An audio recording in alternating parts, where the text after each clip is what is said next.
2027 is already catching fire. Big names are flying everywhere, and one name keeps shaking the internet: Goodluck Jonathan. But hold on, this member of the House of Assembly, Alex Mascot Ikwechegh, just dropped a hot take on live TV. Forcing people that are not ready for political office to come and hold political office. You don't think Goodluck Jonathan is ready for political office? The man is not ready. Are you going to follow Charles Soludo to stand behind Tinubu? According to him, yes, Nigerians love and respect Jonathan, but that doesn't mean he should be dragged back into the race for power. He warned that forcing Jonathan into 2027 could even spoil the clean image he built over the years. He reminded everyone that Jonathan is respected not just for being president, but for the way he peacefully accepted defeat back in 2015. And then he dropped the real bombshell. Right now, the two politicians most Nigerians are focused on are Peter Obi and Atiku Abubakar. Watch this video. I will be back to share my thoughts. You know, like, progressives coming together I don't think it's something that should be limited to just the name of a party. I think it should be a mindset. The progressive mindset. Yeah, progressive mindset. We should all, you know, consider ourselves progressives. I don't believe that anyone would delve into politics. I think it's absolutely absurd that anyone would delve into politics with the intention of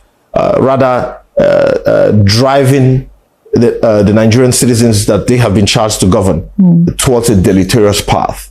I think everyone should remain progressive, and I think everyone should work progressively. But Nigerians can tell when a leader is doing well and when a leader is not. And we must also recognize the fact that there are certain people that will always have their issue with you, regardless of how well you do. Even if you sell them long life and prosperity, they will always hate you. But the bottom line is every leader can easily be appraised. If you're doing well, your people will come out and say you are doing well. So the whole evolution of our political system, which now periodically would depict someone from a different party supporting or endorsing another person from a different party. Sometimes it could be propelled by the fact that, for instance, a case study of, you know, what is happening in Abia State, by the fact that we have had so much a lengthy time of political or administrative deficit, which has, you know, really become a serious challenge, which became a serious challenge in my state before now. But post Alex Oti's inauguration, everyone from every part of the world will tell you that he has done exceptionally well. And that is why it's as if a lot of people are endorsing him. A lot of people from different political parties are endorsing him. And that is part of the reasons why we decided to do so. Is the Tinubu administration doing well? You see, sometimes I'm always ambivalent to talk about our dear President Bola Ahmed Tinubu, because you see, certain political surrogates tend to misconstrue the points that is being pushed or put forth. The man Tinubu, as a person, is someone that I admire, is someone that I respect. As a family man, I admire him. As a politician, I respect him. I believe his tenacity, you know, is unmatched. The man has grit. So if you take time to really study the individual in question, you will see that this is a perfectionist, a man that tries to do things well. He has a pattern, and that pattern is what I wanted to, you know, establish first, expatiate on before I begin to respond to your question. The President Tinubu has done well in certain areas, and I believe there are other areas that a lot of effort should be put in to ensure that those areas are also tackled or addressed. The removal of subsidy is a very good thing. No one can argue that the removal of subsidy has not helped the country. The governors are doing well. They have more money. Hardly do you hear these days that governors are owing salaries, civil servants are being owed. Roads are springing up left, right, front, and center in almost every state. Some states are, you know, slightly behind. Some states are, you know, really moving forward. But you see these things exist. In the past, a small cabal had access to these funds, and we were literally enriching a minuscule set of people, while others, the preponderance of Nigerians, suffered. That has been solved. However, there are some areas that I believe that we haven't done well. I sometimes wonder if we truly understand the potential that this country possesses, if we're able to solve the problem of electricity. Electricity is a perennial problem that I believe any government that is in charge of this country should focus 100% on. It bothers me in 2025. Are we saying the issue of electricity, power is insurmountable, is intractable? And when you begin to ponder on these things, then you ask yourself, why are we not channeling our efforts to see that this is resolved? That is an area where I have a problem with. Security, well, our security architecture hasn't really done as well as I believe they should have. It's an area that I believe the president needs to pay a lot of attention to. You remember what happened in Benue State the other day. Children and a lot of people died in that attack. And it's not just about making statements. It's about taking actionable steps, intentional steps to ensure that these problems are resolved and resolved once and for all. I also have a problem with the fact that local contractors are not being paid. It is a problem because, for instance, let me, just limit my scope within the National Assembly. We have 360 members, and these people have constituency projects that they are supposed to do for their people. And then when these projects are done, contractors are not paid. 2024 budget is yet to be funded. I believe it's wrong that people will borrow money from banks, invest money into a business that has been agreed upon by government and the private sector. These people are not reneging on their parts. And then after doing the contracts, you will owe them for almost 2 years. That is totally absurd, especially given the fact that when most of these contracts were done, it was done when dollar was around 800, 750. It's at last year. Yeah. And today dollar is 1,600. So it is apparent that whatever it is that they're supposed to make, it has already been absorbed by inflation. And then people that borrowed money from banks are still paying double digit, 30-something%. How do you explain these things? I asked you if the Tinubu administration was doing well because, we want to be able to look at the elections in 2027. And for many, that election is going to be between President Tinubu and the Nigerian people. Before we go on a break, would you say that the Tinubu administration has provided a better life for the Nigerians since it came into office? No one can disagree with the fact that the problems of the Nigerian people has increased. And a lot of us will be doing the president a great disservice if we tell him that all is well, because all is not. And I remember there was a time the president actually said in one of his broadcasts that he understands that things are hard and things will get better, that this is the only way. The decimation or decapitation of the middle class is one which we have all seen happen in our very eyes. I strongly believe, like I said, that a country with a population of 250 million, 200 and something million people, and literally almost everything we consume is imported. People cannot get into their farms and farm. It's a problem. How do you expect the Nigerian population to survive? These are the areas, and that is why I'm saying that the issue of power should be something that should be handled, because small scale industries can now pick up. Nigerians are a very resilient people, but certain foundations have to be laid that Nigerians can now build upon. The removal of subsidy has had a very huge toll on the Nigerian public. The price of literally everything in the market has gone up, and this has hit us very hard. I think there needs to be a lot of work done. A lot of work needs to be done because people are truly suffering. Okay. We'll go on a short break. And when we come back, we'll be looking at the representatives of the people, you and your colleagues in the National Assembly, and how you're giving voice to the suffering of the Nigerian people. So please, stay with us on Hard Copy. We'll be right back.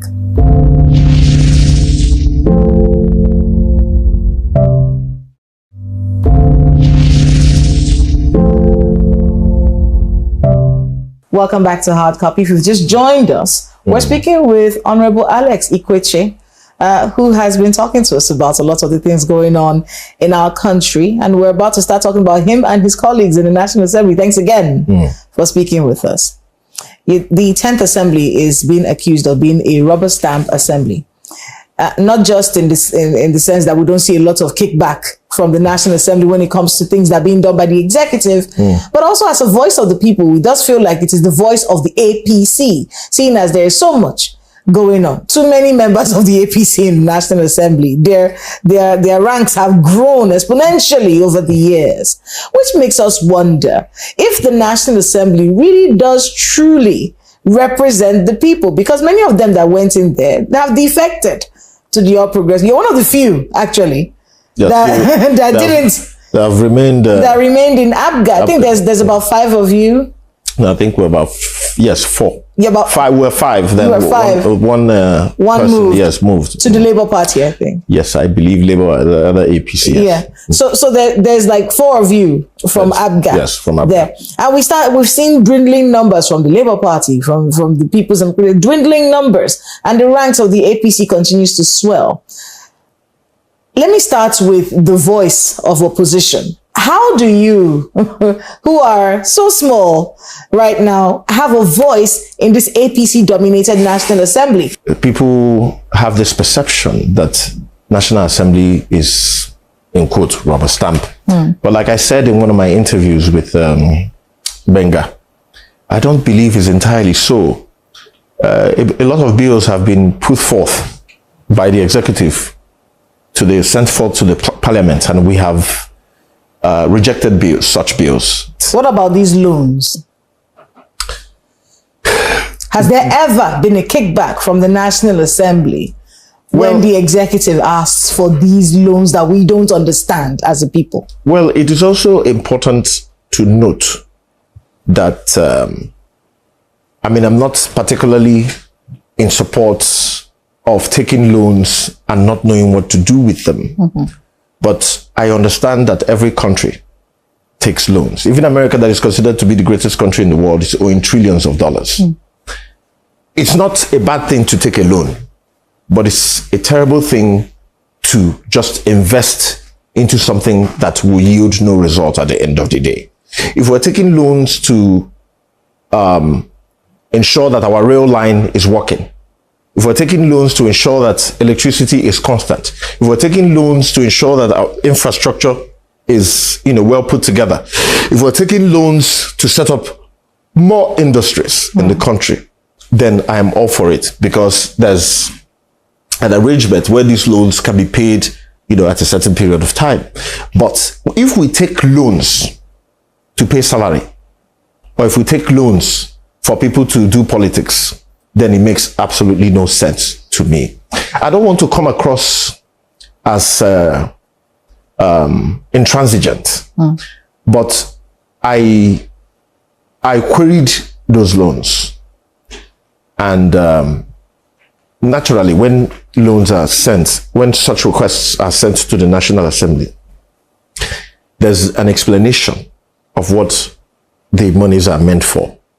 And when we looked at it, we saw reasons why those loans should be approved. I don't believe that the reason why we are where we are is because of the man that is in power.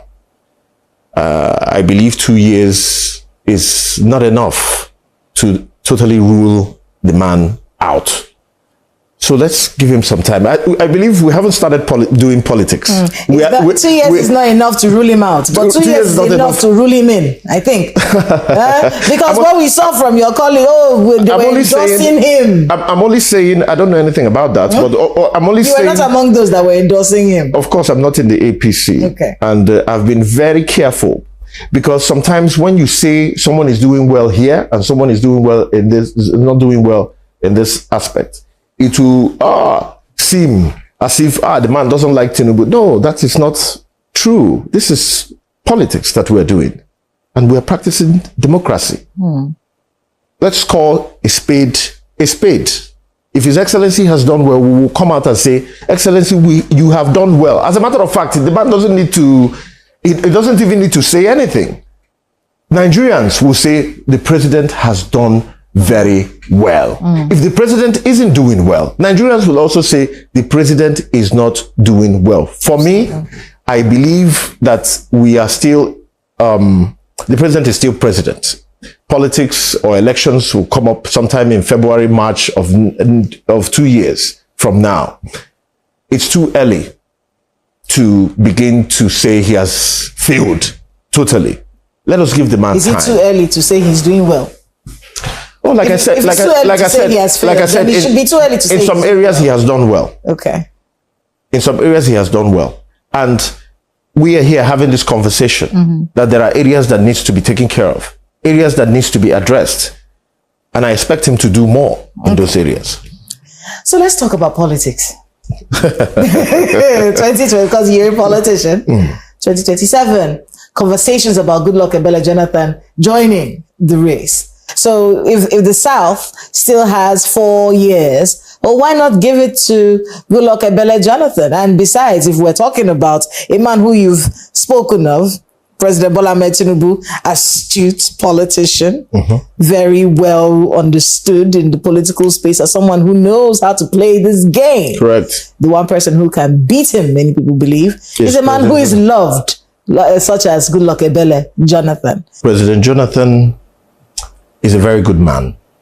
President Jonathan, we all respect him for conceding in 2015. He has been recognized internationally as a true Democrat. And part of the reasons why people respect him the way they do is not because of how well he did as a president, but his disposition, his ability to take a decision and understand that money is not everything. Being in power is not everything. People fell in love with him. He lost the election, but won people's hearts. Then again, that, in my opinion, does not, is not a criteria for him to be forced back into the presidency. I don't remember the president appealing to people to come and support him once again. He did so in 2014 when he was running against General Buhari. The man is more or less a statesman. Dragging him back to this, competitive politics, I think it soils his personality. I think it punctures that mysticism. You agree with the APC? That surrounds Goodluck Jonathan. That means you agree with the All Progressives Congress. Yes, then. I agree with them on that. People say they want P2B. People say they want Atiku, Abubakar. These are the two major contenders that everyone is saying they want. If you go out there, I try to move around and ask questions periodically. I go sit down in, social places and talk to my constituents. So I know that Jonathan is not in the picture. But I do understand that constitutionally, certain politicians believe that Jonathan fits the description because the Constitution does not allow him to do another term which will make his term 3 terms. So if there's anyone who can promise to do just 4 years, if there's anyone who can do 4 years, it's Jonathan. It's Jonathan. Yes. We understand all that. And that is the reason why a lot of people are saying that Jonathan should come back and run. But mentally, is he prepared to come back and run? One of the biggest problems that I believe we have in the country is forcing people that are not ready for political office to come and hold political office. You don't think Jonathan is ready for political office? The man is not ready. If he were, he would have told us that he wants to run. People are saying, not the people, but rather the bourgeois class. It's certain... The elite. Yes, a certain cartel seem to be pushing for Jonathan to come and run for this election. As we wrap up, are you going to follow Charles Soludo to stand behind Tinubu in 2027? No, Charles Soludo... Or would you have your own candidate? Charles Soludo said he has known Tinubu for 25 years. You haven't. I haven't. I haven't known the president for 25 years. I admire him as a person, but it's also important to hear from all these people. So who are you tending towards? If we take time to listen to them and their manifesto, it gives us that opportunity to truly dissect the content of that manifesto and make an informed decision. You think Jonathan should stay out of 2027, or should he shock everyone and contest again? Drop your thoughts in the comments section below. Don't forget, if you love getting the hottest political updates like this, smash that like button, hit the subscribe button, and turn on your notification bell so you never miss a single update. And of course, share this video.